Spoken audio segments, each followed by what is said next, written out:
Mm, Thank you for the kind introduction. Before I begin my presentation, I'd like to express my gratitude to the KITS for selecting our research for funding.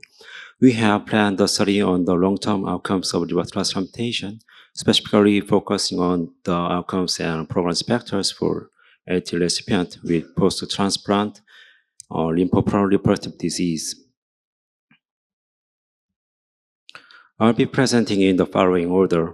First, I will talk about PTLD, then provide a brief review of previous studies, discuss our current study design and timeline. Advances in surgical techniques and perioperative care have improved long-term survival outcomes after LT, leading to increased interest in quality of life and long-term complications. Our center reported long-term data after LT. We analyzed patients who underwent LT from 2000 to 2001 using 20 years follow-up data. The overall survival rate at 10 and 20 years were 72% and 62% respectively. As long-term survival rate have improved, encountering patients with PTLD has increased. However, due to limited data, it is difficult to make clinical decisions.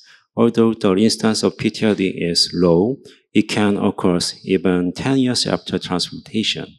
Since 1988, liver transplantation has been actively performed in Korea, and with the rising interest in long-term survival, now is the proper time to focus on PTLD as a research area within Korean group. PTLD is a type of lymphoproliferation that occurs after solid organ and hematopoietic stem cell transplantation. Its instance different by organ, with the highest rate in intestinal and multivisceral transplant, and the lowest in kidney and liver transplant.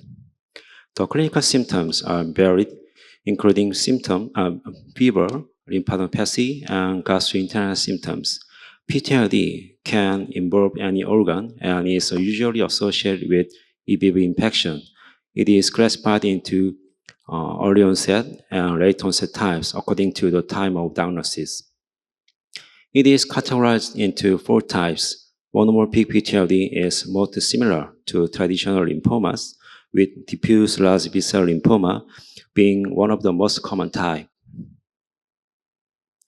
The underlying theory is that EBV-infected B cells proliferate abnormally, and under immunosuppressed circumstances, the EBV-specific T cell or NK cells cannot effectively control these abnormal phenomenon. This theory also suggests that EBV-negative PTLD could be explained by a hit-and-run model, where EBV initially triggered PTLD, but then disappeared before it can be detected. Concerning the underlying mechanism, treatment for PTLD typically begins with reducing immunosuppression. Other treatment options include rituximab, chemotherapy, surgery, and radiation therapy. The introduction of rituximab has significantly enhanced the outcomes for PTLD patients. In the PTLD-1 trial, 70% of patients achieved complete remission with a median overall survival of 6 years. In 2021, Kyoto Group reported the 3, 5, and 10-year overall survival of PTLD patients after LT. They reported that the 5-year survival rate was 80% in pediatric patients and 38% in adult patients, as shown in the figure on the right. This is a retrospective study of approximately 2,000 liver transplant recipients at Kyoto University over 30 years experience, identifying 67 cases of PTLD. This figure illustrates that the pediatric cases tend to develop PTLD within the first year after LT.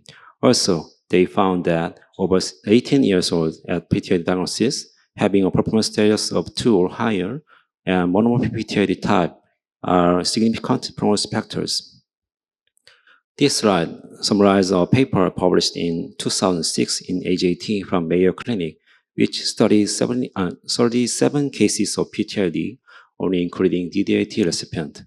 The authors concluded that prior rejection treatment history influences PTLD occurrences and prognosis. This slide summarizes a Here is another study published in AJT, used data from the Scientific Registry of Transplant Recipients in the United States. The study analyzed PTLD risk according to EBV status after solid organ transplantation. Above 40,000 liver transplants were registered, with LDLT accounting for 4.5%.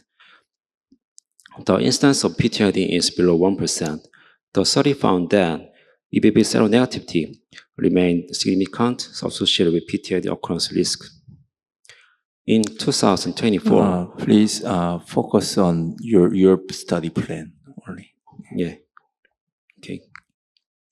Until now, the number of studies about PTLD specifically focused on LT has been relatively limited.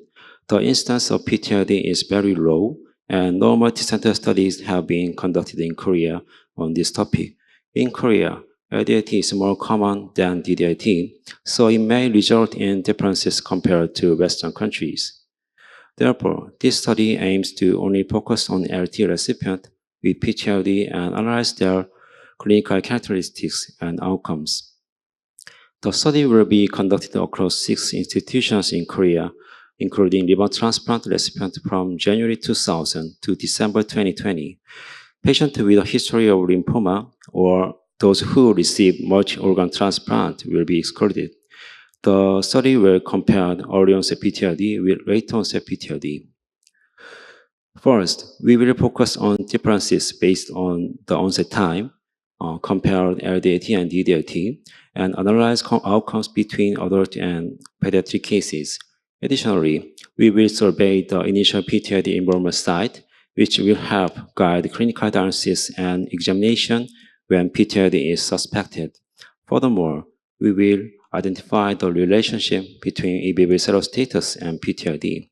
Finally, we will analyze the significant risk factors for overall survival and recurrent-free survival. These are the 6 institutions participating in the study. We welcome any additional institutions that wish to join this research. This data is unpublished data from our institution. Above 8,000 patients, 90 were diagnosed with PTLD, resulting in an incidence rate of approximately 1%. We anticipated that this multicenter study will include 200 patients. In our review, early onset cases numbered 24, while late onset cases were 66. Early onset PTLD was more common in pediatric patients. About 40% of PTLD patients had involvement of gastrointestinal tract. The complete remission rate was approximately 80%, and the mortality rate was about 40% following this data. This study is important because it will include the largest number of PTLD cases after LT, involve multi-center studies, and including high volume of LDLT cases in Korea. With this, we have potential to establish a novel and significant research that could be worldwide references. Additionally, we will develop a survival prediction model and use this model to create personalized treatment plans for PTLD patients, thereby improving long-term survival rate. To clarify the study inclusion criteria, this study will include patients who underwent LT between January 2000 and December 2020, including both LDLT and DDLT. Only histologically confirmed cases of PTLD will be included. The research timeline is as follows. 2 weeks ago, we received approval from the IRB at Assam Medical Center, and we have also finalized the CRF based on relevant references. Our goal is to complete data collection by December and finish the analysis by early next year. Given the low incidence of PTLD, active participation from hospital, even though with a small number of patients, is essential for the success of this study. Thank you for your attention.